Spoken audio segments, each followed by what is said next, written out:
Hey, welcome to another episode of Dave's Imaginations. Today we're gonna go over the village, town, Zentrum controlled village of Teshwave.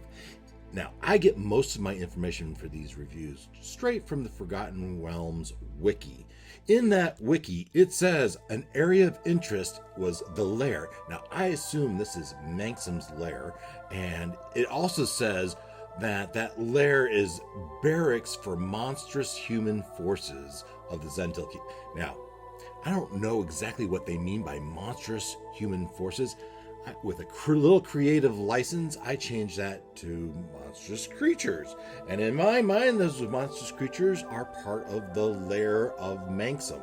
And so in my description, just know that as I talk about Manxam's lair, I use some creative license to think of what might be in there. I tried to use rumors to give a sense of what might be in there instead of being definitive. Anyway, we're going to go over Teshwave and what we know about it right after this. Stay with me.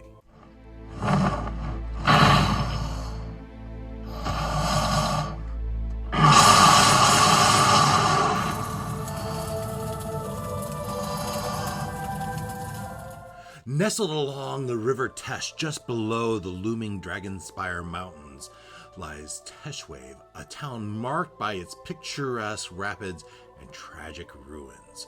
Once a thriving trade hub, Teshwave now serves as a crucial, albeit embattled, connector between the formidable Zentil Keep and the remote locations like Dagger Falls. Here the beauty of nature contrasts sharply with the scars of conflict, reminding all who pass through of the town's turbulent history. As you near Teshwave, the remnants of prosperity are overshadowed by signs of recent strife. The manor house, surprisingly well maintained amidst the surrounding disrepair, stands as a beacon of order controlled by the Zentrum. Scattered around are tents, temporary barracks, and the crumbling facades of once sturdy buildings.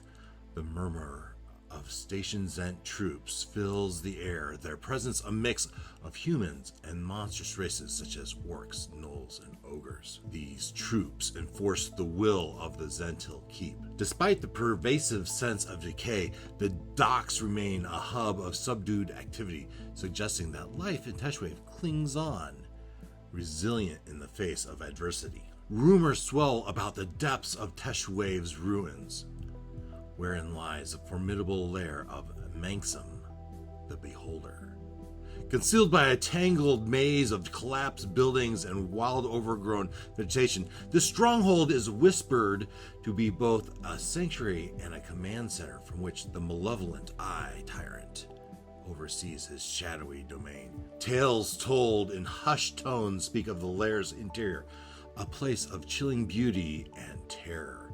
It is said that the central chamber where Manxam resides is a vast dome, unnaturally smooth and symmetrical, carved by the Beholder's own disintegration rays. From the central hub, tunnels are said to radiate like spokes of a dark wheel, each leading to various chambers rumored to house a collection of monstrous allies and unfortunate prisoners. It is said that the lair is full of small, nightmarish creatures that resemble a hybrid of lizard and rooster, a creature that has both scales and feathers. These creatures said to lurk in the darker recesses and can turn those caught off guard into stone. Those who dare get close to the lair report a pungent stench reminiscent of the Catoblipa, a dismal swamp beast whose lethal gaze is feared to fell any who meet it. This herd of monstrosities is said to be watched over by a pair of large monstrous creatures that have the body of a large stag and a badger's head with a wide toothy grin and hooves that are sharp and deadly. Dawn and dusk, a creature that has been seen flying to and from the lair. A creature with a vaguely humanoid head, the body of a lion, wings of a dragon, and a long tail that ends in a cluster of deadly spikes.